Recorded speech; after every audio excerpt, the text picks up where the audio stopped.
Assalamualaikum warahmatullahi wabarakatuh.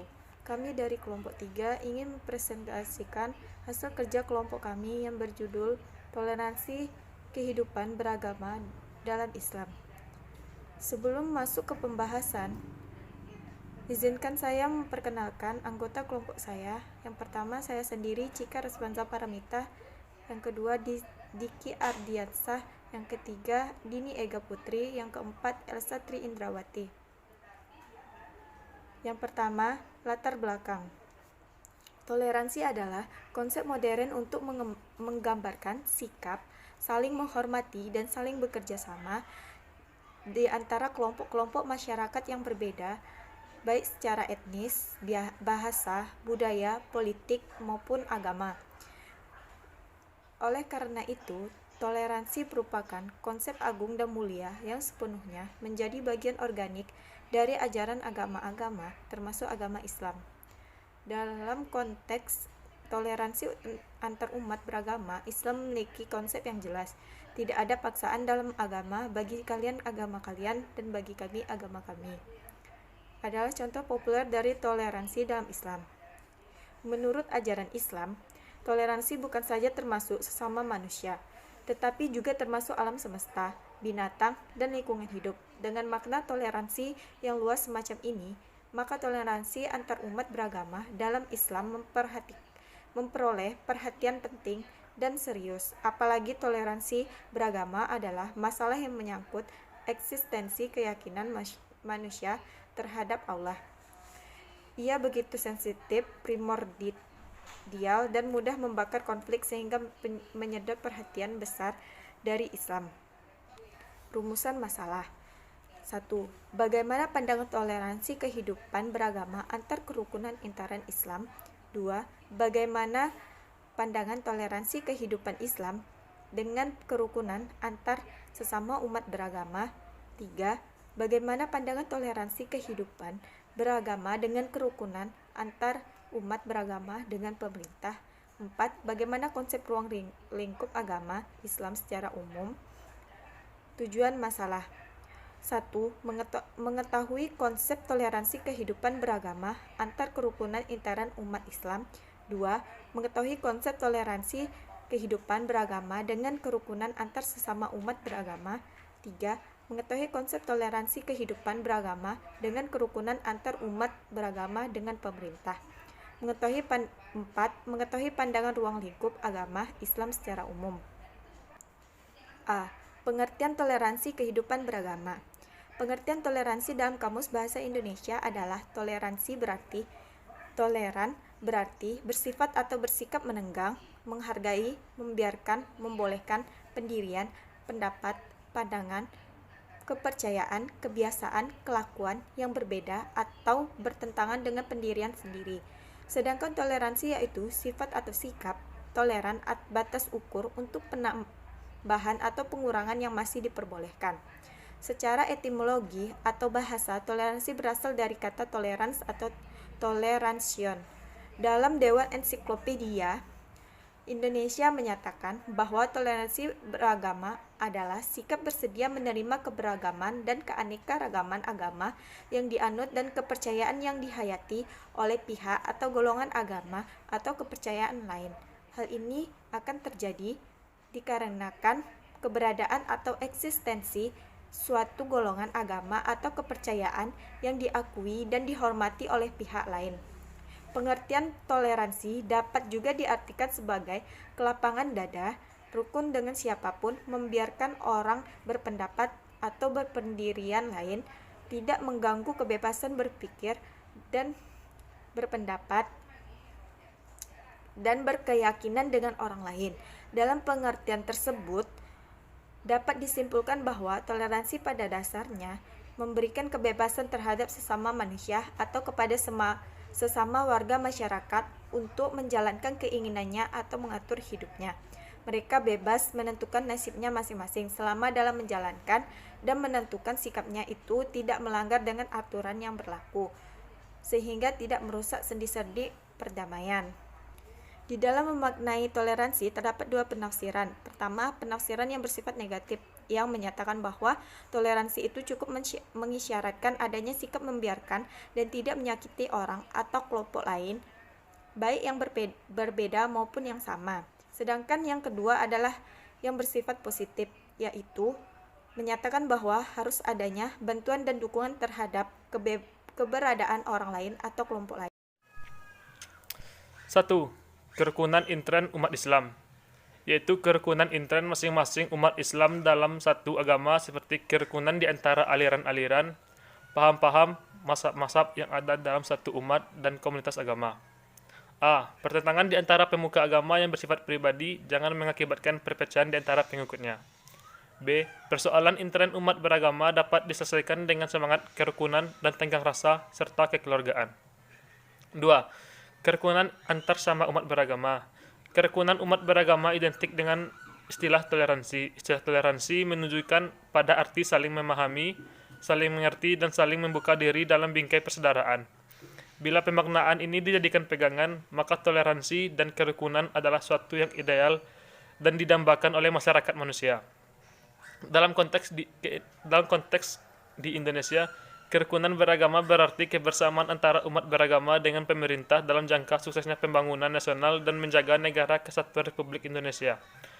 Ajaran Islam mengungkapkan hidup damai, rukun, dan toleran. Kerukunan umat beragama adalah kondisi di mana antara umat beragama dapat saling menerima, saling menghormati keyakinan masing-masing, saling tolong-menolong, dan bekerja dalam mencapai tujuan bersama. Dalam konteks ke Indonesia, kerukunan beragama berarti kebersamaan antara umat beragama dengan pemerintah dalam rangka suksesnya pembangunan nasional dan menjaga negara kesatuan Republik Indonesia.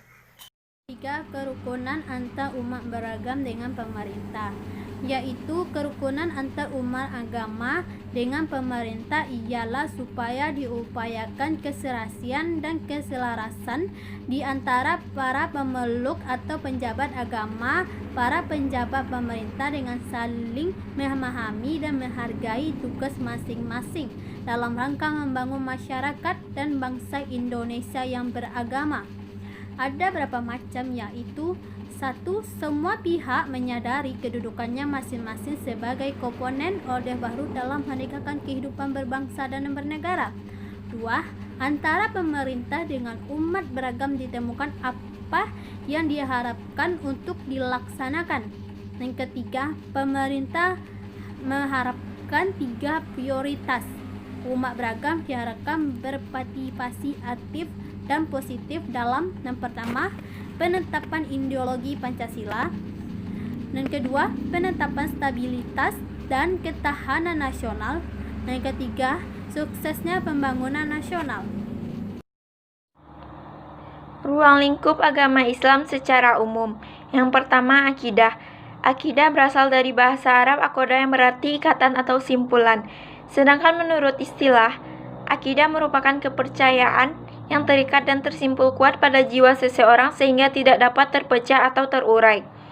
Tujuan akidah yang pertama, mengembangkan dasar kemanusiaan sejak lahir. Yang kedua, mencegah manusia dari hal-hal kemusyrikan. Yang ketiga, mencegah manusia dari hal-hal yang menyesatkan. Ilmu akidah terbagi menjadi 4. Yang pertama, ilmu tauhid, yakni ilmu yang mempelajari tentang sifat-sifat Allah. Yang kedua, ilmu usuluddin, yakni ilmu yang mempelajari kepercayaan terhadap agama Islam termasuk kepercayaan terhadap Allah Subhanahu wa Ta'ala dan pesuruhnya.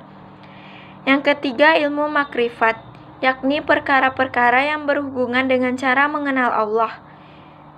Yang keempat, ilmu kalam, yakni akidah dengan dalil akliyahnya atau ilmiah sebagai perisai terhadap tantangan dari pihak lawan. Yang kedua, akhlak. Akhlak merupakan perilaku yang dimiliki oleh manusia, baik akhlak yang tercela maupun akhlak yang terpuji. Tujuan akhlak dalam Islam yaitu menjadikan manusia lebih tinggi derajatnya dan menjadikan manusia lebih sempurna, serta membedakan dari makhluk-makhluk lainnya. Macam-macam akhlak. Yang pertama, akhlak terpuji, yakni perbuatan baik terhadap Allah, sesama manusia, serta makhluk-makhluk lainnya.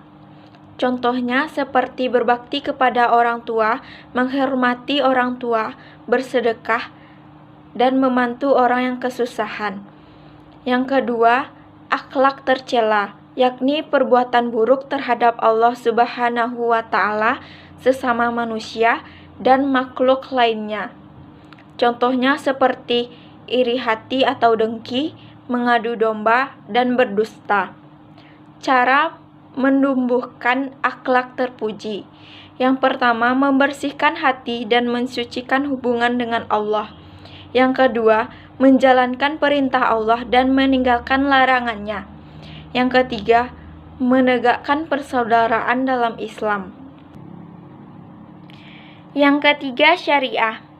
Syariah menurut etimologi yakni sumber mata air yang harus ditempuh oleh setiap umat Islam. Secara istilah, syariah merupakan hubungan atau hukum yang mengatur hubungan dengan manusia dengan Allah, manusia dengan manusia, dan manusia dengan alam. Tujuan syariah dalam Islam yaitu mendatangkan kemaslahatan dan mencegah kemudaratan.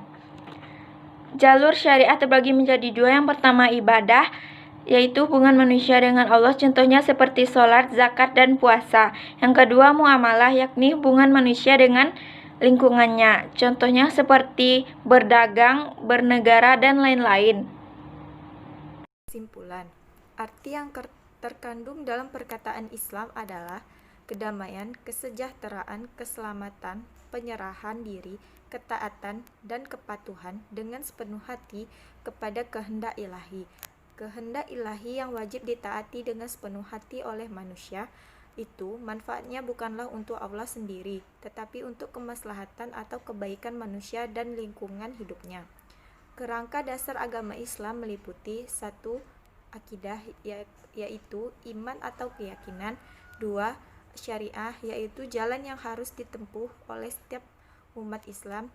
Yang ketiga, akhlak, yaitu sikap yang menimbulkan kelakuan baik atau buruk. Sebagai agama wahyu terakhir, agama Islam merupakan suatu item atau sistem akidah dan syariah serta akhlak yang mengatur hidup dan kehidupan manusia dalam berbagai hubungan. Saran, sebagai umat Islam, sudah menjadi kewajiban kita untuk bertakwa kepada Allah Subhanahu wa Ta'ala dan mengikuti tuntunan dari Nabi Muhammad SAW. Segala macam peraturan ataupun kaidah yang ada di kehidupan telah diatur oleh Allah Sang Pencipta.